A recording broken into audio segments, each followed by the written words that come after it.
Hello friends, welcome back to my channel. आइए सुनते हैं इस कहानी को। मेरी बेटी कम दिमाग की थी। वो सारा दिन बाहर घूमती रहती। एक दिन मेरे पति ने तंग आकर उसकी शादी एक भिखारी से कर दी, तो वो उसे लेकर कहीं गायब हो गया और मुड़कर कभी वापस न आया। इस बात को काफ़ी साल गुजर गए। मेरा पति लकवे की वजह से बिस्तर पर जा लगा और मैं सड़कों पर भीख मांगने लगी। एक दिन मेरे पति की दवाइयाँ ख़त्म हो चुकी थी और मैं बहुत परेशान थी। मुझे किसी ने भीख ना दी और मैं परेशान थी कि तभी किसी ने मेरे हाथ पर हजारों रुपए रख दिए। जब मैंने ऊपर देखा तो मैं दंग रह गई, क्योंकि सामने तो मैं बहुत खुश थी जब मैंने एक बेटी को जन्म दिया। बड़े अरमानों से मैंने उसका नाम पायल रखा। औलाद जिंदगी को पूरा कर देती हैं। मैं और मेरे पति बहुत खुश थे, लेकिन जो चीज़ मैंने नोट की थी वो ये कि मेरी बेटी आम बच्चों की तरह रोती नहीं थी, शोक चंचल भी नहीं थी, बहुत सुस्त थी। जब पढ़ने के काबिल हुई तब भी उसका यही हाल था। वो कोई शरारत ही नहीं करती थी, बस जहाँ बिठाया वहीं घंटों बैठी रहती थी। मेरी जान तो उस वक्त निकली जब मैंने उसे एक डॉक्टर को दिखाया। वो कहने लगा, आपकी बेटी दिमागी रूप से कमज़ोर है। मैं तो ये सुनकर ही दंग रह गई थी। बच्ची दिमागी तौर पर सोचने समझने की शक्ति नाव के बराबर रखती थी। मेरे लिए ये दर्द बहुत बड़ा था, क्योंकि मुझे उसके बाद औलाद भी ना हुई थी। जैसे जैसे समय गुजरने लगा, बेटी की बचकाना हरकतें शुरू हो गई। वो 16 साल की थी, लेकिन उसका दिमाग 7-8 साल का था। देखने में मेरी बेटी बहुत ज़्यादा सुंदर थी, लेकिन उसकी बचकाना हरकतें अजीबो गरीब सी थी। मैं पूरा दिन उसकी बिखरी चीज़ों को समेटने में लगी रहती। उसे बार बार दुपट्टा उठाती कि अब वो बड़ी हो गई है, दुपट्टा पहना करे, लेकिन वो ना समझती और दुपट्टे को उतार फेंकती। दोपहर होते ही घर से बाहर अपना बैट बॉल लेकर निकल जाती और गली के बच्चों के साथ बॉल खेलने लगती। मैं उसे बहुत समझाती कि वो छोटी नहीं है, घर पर रहा करे, लेकिन वो बच्चों की तरह से जिद करने लगती। एक बार वो मेरे साथ बाजार गई और मुझसे कहने लगी कि वो खिलौने खरीदेगी। मैंने भी हामी भर ली कि मैं इसे खिलौने ले दूंगी, मगर मेरे पास पैसे ख़त्म हो गए। लेकिन खिलौने देखकर मेरी बेटी किसी छोटे बच्चे की तरह से जिद करने लगी कि उसे खिलौने खरीदने हैं। मैंने बहुत समझाया कि मेरे पास पैसे ख़त्म हो गए हैं, मैं उसे कल खिलौने खरीद दूंगी, लेकिन वो तो मानने को तैयार ना थी। वो ज़ोर ज़ोर से पैर ज़मीन पर मारने लगी और रोने लगी। सब लोग उसे देखकर हंसने लगे। वहाँ से आते जाते राहगीर खड़े होकर उसे देखने लगे कि कैसे एक जवान लड़की किसी छोटे बच्चे की तरह से जिद कर रही है। देखते ही देखते काफ़ी लोग जमा हो गए। मैं उसे समझा समझा कर थक गई, लेकिन वो कुछ सुनने को तैयार ही ना थी। वो तेज तेज आवाज में रोने लगी। मैंने खरीदा हुआ सामान वापस किया और उसे खिलौने लेकर दिए। मैं तो भरे बाजार में तमाशा सा बनकर रह गई थी। इसके बाद मैं ये करती कि उसे घर में बंद करके जाती थी, लेकिन अब वो बड़ी हो गई थी। अक्सर दीवारें फलांगने लगती, कभी पड़ोस में लगे अमरूद के पेड़ पर चढ़कर अमरूद तोड़ती और बाहर खड़े खेलते बच्चों को मारने लगती। कहती कि मेरे साथ खेलते क्यों नहीं हो। कभी छत पर चली जाती, आसमान पर उड़ती पतंगों को देखने। एक बार एक पतंग कट गई थी। ये देखकर मेरी बेटी जैसे दीवानी सी हो गई थी। मैं किचन में बिजी थी। वो धीरे से दरवाज़ा खोलकर बाहर निकल गई और मुझे जरा सी भी आहट नहीं हुई और ना ही आवाज़ आई। मैं जब किचन से बाहर निकली तो मुझे मेरी बेटी नज़र नहीं आ रही थी। मैंने उसे पुकारना शुरू किया, पूरे घर में उसे ढूंढने लगी, लेकिन वो मुझे कहीं न मिली। जब मैंने बाहर का दरवाज़ा खुला देखा तो मेरी जान ही निकल गई थी। मैं बाहर गली में निकल गई, लेकिन दोपहर का समय था। पूरी गली में सन्नाटा था, कोई भी नहीं था। मेरा दिल यूं था कि धड़कना भूल गया हो कि इस वक्त वो घर से बाहर निकलकर कहाँ चली गई थी।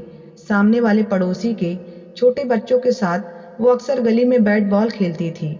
मैं उनके घर चली गई, ये पूछूं कि कहीं वो यहाँ तो नहीं है। मैंने उनका दरवाज़ा खटखटाया तो बच्चों की माँ ने खोला था। मैं बहुत घबराई हुई थी।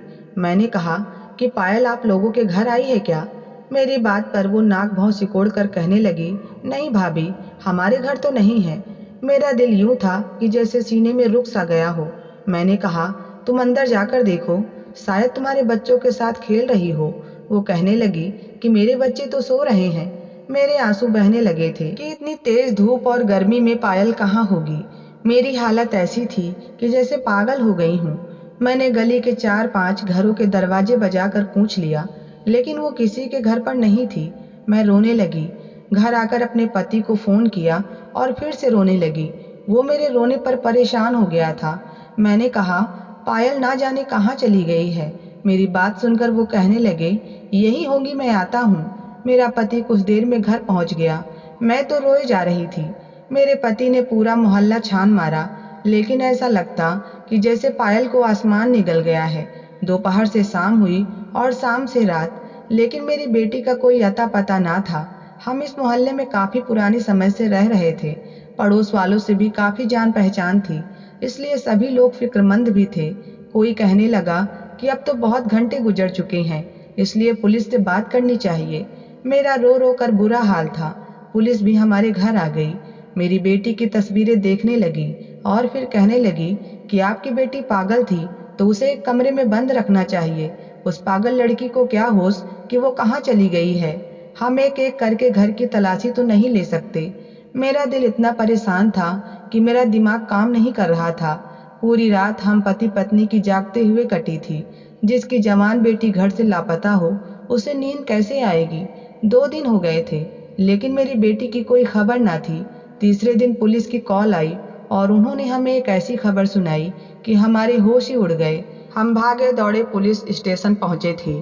पुलिस ऑफिसर हमें हॉस्पिटल ले गया। मैं जब हॉस्पिटल में पहुंची तो सामने सफ़ेद चादर पर लिपटी लड़की को देखकर ऐसा लगा कि बस मैं ख़त्म हो चुकी हूँ। मैं मरे मरे कदमों से उस तक पहुंची थी और कांपते हाथों से उसकी चादर हटाई, और जैसे ही उसे देखा तो कांप कर पीछे हट गई।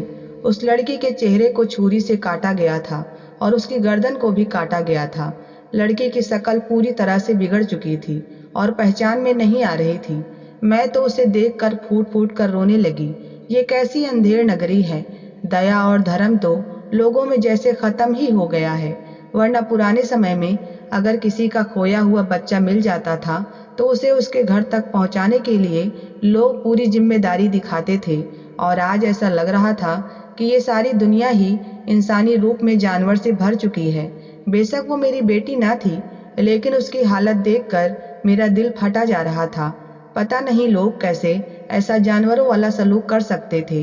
अब तो मैं और ज़्यादा बेचैन हो गई थी और अपनी बच्ची की रक्षा के लिए प्रार्थनाएं करने लगी थी। पुलिस इंस्पेक्टर ने फ़ोन किया कि एक लड़की उन्हें सड़कों पर रोते हुए मिली है। शक्ल आपकी बेटी से बहुत मिल रही है, इसलिए आकर पहचान कर ली। मैं और मेरा पति भागे दौड़े वहां पहुंचे थे। 3 दिन बाद मेरी बेटी पुलिस वालों को मिल चुकी थी, लेकिन जिस हाल में मिली थी उसे देखकर तो मेरा रो रो कर बुरा हाल था। उसके बाल बुरी तरह से बिखरे और उजड़े हुए थे। कपड़े जगह जगह से फटे हुए थे। वो दुख की सहमी एक कुर्सी पर दुबक कर बैठी थी। मुझे देखकर मेरी तरफ आ गई थी और मेरे गले लगकर रोने लगी। उसकी उजड़ी बिखरी हालत देखकर मेरा दिल चाहा कि जमीन फटे और मैं उसमें समा जाऊं। बार बार वो हिचकियों के साथ पुलिस ऑफिसर की तरफ इशारा करती, जैसे कुछ बताना चाहती हो, लेकिन इंस्पेक्टर की नज़र पर वो सहम कर मेरे साथ चिपक जाती। मैं उसे अपने साथ घर ले आई, उसे खाना खिलाया, नहलाया धुलाया। उसने फिर से मेरे गले में बाहें डाल दिया। वो अभी भी रोए जा रही थी और मुझसे कहने लगी, माँ मैं तो छत पर उड़ती हुई पतंग देख रही थी। वो कट गई तो उसको पकड़ने के लिए उसके पीछे भागने लगी। जहाँ जहाँ वो पतंग उड़ती रही, मैं भी उसके पीछे पीछे भागती रही। वो जाने किसके आंगन में गिरी थी। मेरी बेटी ने दरवाज़ा खटकाया और उनसे कहने लगी कि उसे पतंग उड़ानी है, जो उनके आंगन में आकर गिरी है। उस समय घर में एक नौजवान मौजूद था। मेरी बच्ची को देखकर उस इंसान की नीयत खराब हो गई और वो उसे अंदर ले गया। कहने लगा कि उसे पतंग भी लेकर देगा और टॉफ़ी भी देगा। ये सुनकर मेरी बेटी खुश हो गई और उसके घर चली गई। उस भेड़िए रूपी इंसान ने मेरी बेटी को कहीं का नहीं छोड़ा और फिर पतंग देकर उसे अपने घर से निकाल दिया। वो सड़कों पर रोती रही, मुझे ढूंढती रही और माँ माँ पुकारती रही। उसके कपड़े जगह जगह से फट चुके थे। वो हर एक से कहती कि उसे उसकी माँ के पास छोड़ आए। बहुत से लोगों ने उससे पता भी पूछना चाहा, लेकिन उसे कहाँ इतना होश था कि वो मोहल्ले का अता पता बता सकती। वो 3 दिन सड़कों पर मारी मारी फिरती रही। किसी को तरस आता तो उसे खाने को दे देते। वो 3 दिन तक फुटपाथ पर सोती रही। एक रात एक पुलिस बाइक उसके पास आकर रुकी और इसे अपने साथ पुलिस स्टेशन ले गए। पुलिस ऑफिसर ने जब उसे देखा तो पहचान गया था कि ये वही लड़की है जिसके माँ बाप इसके लिए परेशान थे। लेकिन मेरी बच्ची को देखकर उस धूर्त इंस्पेक्टर की नीयत भी खराब हो गई। उसने मेरी बच्ची की उजड़ी बिखरी हालत का भी लिहाज नहीं किया और उसे एक कमरे में ले गया और उसकी इज्जत लूट कर उसे धमकाने लगा। कहने लगा कि अगर किसी से कुछ भी कहा तो वो उसका गला दबाकर मार डालेगा। मेरी बेटी को डरा धमका कर उसने एक कुर्सी पर बैठा दिया और फिर हमें इन्फॉर्म किया। मैं अपनी बच्ची की जुबानी ये सब सुनकर फूट फूट कर रोने लगी थी। जब देश के रक्षक ही लुटेरे बन जाएं, तो वहाँ इज्जत कैसे सुरक्षित रह सकती है। हम पति पत्नी ने अपनी जुबान बंद रखने में ही समझदारी समझी और हम चुप होकर बैठ गए। लेकिन हमारी बर्बादी का सिलसिला तो शायद अब शुरू हुआ था। कुछ दिन बाद वो इंस्पेक्टर फिर हमारे घर आ गया। कहने लगा, हमने कुछ मुजरिम पकड़े हैं, अपनी बेटी को हमारे साथ भेज दो ताकि ये असली मुजरिम की पहचान कर सके। वो जिन नज़रों से मेरी मासूम बच्ची को देख रहा था तो मेरा दिल कांप गया था। मैंने कहा, हमें किसी के लिए कोई केस नहीं करना। मैं उस पुलिस वाले की हवस का निशाना अपनी बच्ची को और नहीं बनने देना चाहती थी। लेकिन वो इंस्पेक्टर तो तैस में आ गया और कहने लगा, पहले तो तुम लोग इंसाफ की खातिर हमारे रात दिन दौड़ लगवा देते हो और जब हम मुजरिम को पकड़ लेते हैं तो तुम लोग केस खत्म कर देते हो। ये केस अब इस तरह से खत्म नहीं होगा। इस लड़की को हमारे साथ भेजो ताकि असली मुजरिम को पहचान सके। मेरी बेटी ये सुनकर मेरे पीछे छिप गई और कहने लगी, मुझे इस इंसान के साथ नहीं जाना, माँ ये मुझे मार देगा। मैंने कहा, जब हम ये केस खत्म कर रहे हैं तो आप क्यों हमारे साथ जबरदस्ती कर रहे हैं। वो चिल्लाने लगा और कहने लगा, शराफत से इस लड़की को आज की रात मेरे हवाले कर दो, वरना इस लड़की पर चोरी का इल्जाम लगाकर उठा ले जाऊंगा या तुम्हारे पति को किसी केस में फंसवा कर जेल में बंद कर दूंगा। हम पुलिस वाले कानून अपनी जेब में रखते हैं। मुझे तुम्हारी ये पागल बेटी पसंद आ गई है, इसलिए अब तो इसे तब तक पुलिस स्टेशन आना ही पड़ेगा जब तक मैं चाहूँगा। मना करने पर मैं तुम्हारे पति को बंद कर दूंगा, फिर मुझे तुम्हारे घर आने से कोई रोक नहीं सकता। उसने मेरे पीछे छुपी बेटी का हाथ पकड़ा और उसे जबरदस्ती घसीटते हुए अपने साथ ले गया। वो माँ माँ कहकर रोने लगी, लेकिन मेरे बस में तो जैसे कुछ भी नहीं था। मैंने सोचा कि काश मेरी बेटी मर जाती, क्योंकि जो दर्द वो सह रही थी वो दर्द असहनीय था। वो पुलिस वाला हर कुछ दिन बाद केस के बहाने हमारे घर आने लगा और मेरी बच्ची को हवस का निशाना बनाने लगा। मैं और मेरा पति बहुत बड़ी मुसीबत में फंस चुके थे। अब मुझे समझ आने लगा कि लोग क्यों पुलिस स्टेशन में रिपोर्ट लिखवाने नहीं जाते, क्योंकि इंसाफ मिलना तो दूर की बात, यहाँ तो बेटियों की इज्जत की अर्थी खुद पुलिस वाले ही निकाल देते हैं। मेरी बच्ची की रंगत पीली पड़ने लगी थी। वो बहुत कमजोर हो चुकी थी। मुझे उसे देखकर तरस आने लगा था। मेरे पास एक ही रास्ता बचा था, उस पुलिस ऑफिसर से जुल्म से बचाने का। हमारे घर के बाहर एक नौजवान सा भिखारी मांगने आता था। मैंने अपनी बेटी की शादी उससे करवा दी और उसे उसके साथ विदा भी कर दिया। वो पुलिस वाला जब रात को मेरे घर आया तो मेरी बेटी के बारे में पूछने लगा, तो मैंने उससे कहा कि मैंने उसकी शादी करके उसे विदा कर दिया है। पुलिस वाला मुझे खूंखार नज़रों से देखने लगा, कहने लगा, तुम्हें देख लूँगा, और वो फिर वहाँ से चला गया। इसके बाद वो पुलिस वाला दोबारा मेरे घर नहीं आया, लेकिन मुझे वो भिखारी भी दोबारा नज़र नहीं आया था, वरना वो तो रोज़ मेरे घर के बाहर मांगने आता था। पुलिस से बचने की खातिर मैंने जल्दबाजी में अपनी बच्ची को उस भिखारी के हवाले कर दिया था, लेकिन वो भी न जाने कहाँ गायब हो गया था। मैंने उसे बहुत ढूंढने की कोशिश की, लेकिन मुझे वो भिखारी कहीं नहीं मिला। मेरे पति ने कहा, बस करो, अब पायल को ढूंढना, समझ लो कि वो मर चुकी है।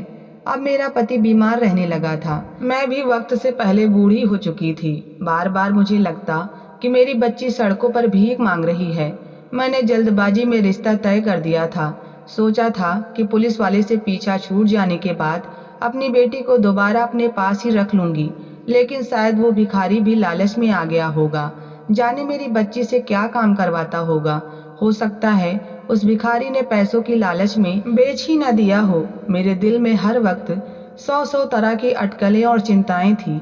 अभी मैं इन्हीं से खुद को आज़ाद नहीं कर पाई थी कि मेरे पति को लकवा का अटैक आ गया।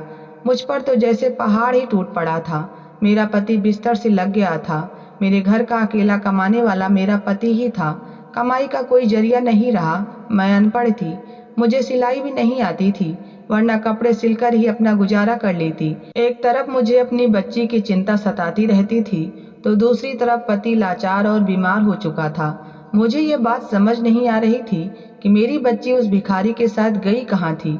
मैं जानती थी कि मेरे पति ने बेशक मुझसे ये कहा है कि मैं पायल को भूल जाऊं, लेकिन मेरे पति की ये हालत भी पायल की गुमशुदगी की वजह से ही हुई है। मेरा पति और मैं पायल से बहुत प्यार करते थे। वो बेशक थोड़ी पागल थी, लेकिन अपने बाप से बहुत प्यार करती थी। जब भी वो दुकान से वापस आते तो वो उनके गले में बाहें डाल देती। लाड से पापा पापा कहती नहीं थकती थी। मेरी बच्ची ने 16 साल की उम्र में ही बहुत बड़ी तकलीफें देख ली थी और अब भी ना जाने कहाँ थी। मेरा पति बिल्कुल चुप सा हो गया था, किसी से बात नहीं करता था। हर वक्त उसकी आंखों से आंसू बहते रहते थे। एक बार वो सो रहा था कि पायल का नाम लेकर अचानक से हड़बड़ा कर उठ बैठा। मैं उसके बराबर में ही सो रही थी। उसके चिल्लाने पर मेरी आंख खुल गई। मैंने पूछा कि तुम्हें क्या हुआ है, तो वो फूट फूट कर रोने लगा। कहने लगा, मुझसे मेरी बच्ची का गम और जुदाई बर्दाश्त नहीं होती। वो मुझे पल पल याद आती है। उसकी बात ने मुझे भी उदास कर दिया। कुछ दिन से हमारे घर में भूखे रहने की नौबत आन पड़ी थी। मजबूरी में मुझे घर से निकलना पड़ा। पहले तो मैंने बहुत कोशिश की कि मुझे किसी घर में नौकरी मिल जाए, लेकिन कोई भी मुझे नौकरी पर रखने के लिए तैयार न हुआ। फिर मैंने पुराने फटे कपड़े पहनकर भिखारिन बनकर भीख मांगने लगी। बड़ी मुश्किल से गुजर बसर हो जाती थी। वक्त यूं ही गुजरने लगा था कि एक दिन मुझे वो पुलिस वाला नजर आया। मैं एक हॉस्पिटल के बाहर भीख मांग रही थी जब वो कुछ आदमियों के सहारे चलता हुआ गाड़ी में बैठ रहा था। उसकी सेहत पहले से बहुत कम हो चुकी थी। पतला शरीर, पीली रंगत देखकर लग रहा था कि जैसे वो किसी बड़ी बीमारी का शिकार हो चुका है।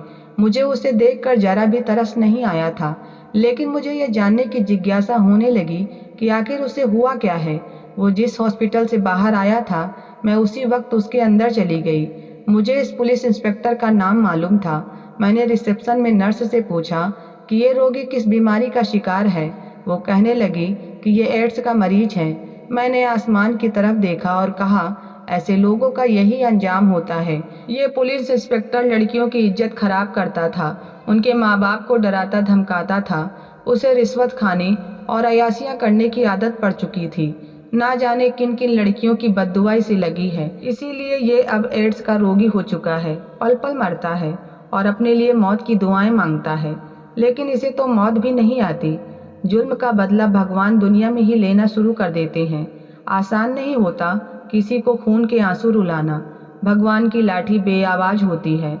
अगर वो जालिम इंसान की डोरी को ढीला छोड़ देता है, तो इसका मतलब ये नहीं कि वो इंसाफ नहीं करेगा।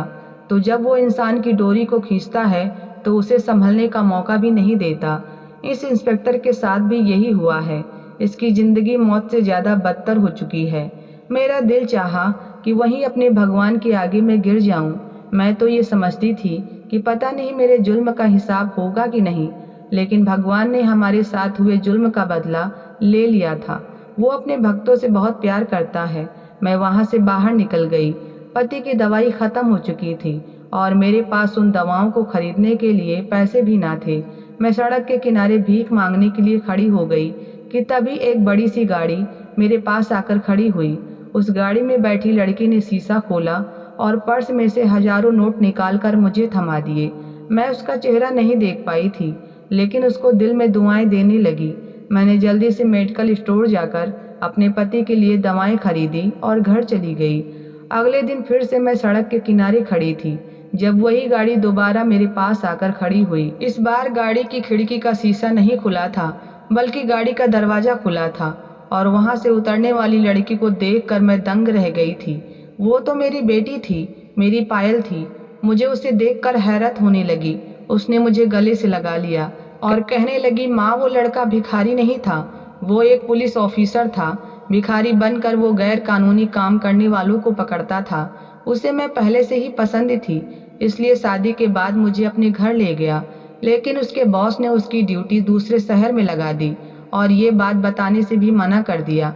इसलिए वो मुझे लेकर दूसरे शहर चला गया। उसने मेरा इलाज भी करवाया और मैं बहुत खुश हूँ। उस दिन मैंने तुम्हें जब देखा, तब मेरी गाड़ी आगे जा चुकी थी और तुम भी ना जाने कहाँ चली गई थी। इसलिए आज मैं फिर से यहाँ आई थी, आपको ढूंढने। अपनी बेटी को खुश देखकर भगवान का धन्यवाद करने लगी। मेरा पति भी बेटी को देखकर ठीक होने लगा। देर से ही सही, भगवान ने हमारी खुशियाँ हमें वापस लौटा दी थी। तो आपको ये कहानी कैसी लगी कमेंट में ज़रूर बताएं और पसंद आई हो तो लाइक सब्सक्राइब करना ना भूलें। धन्यवाद।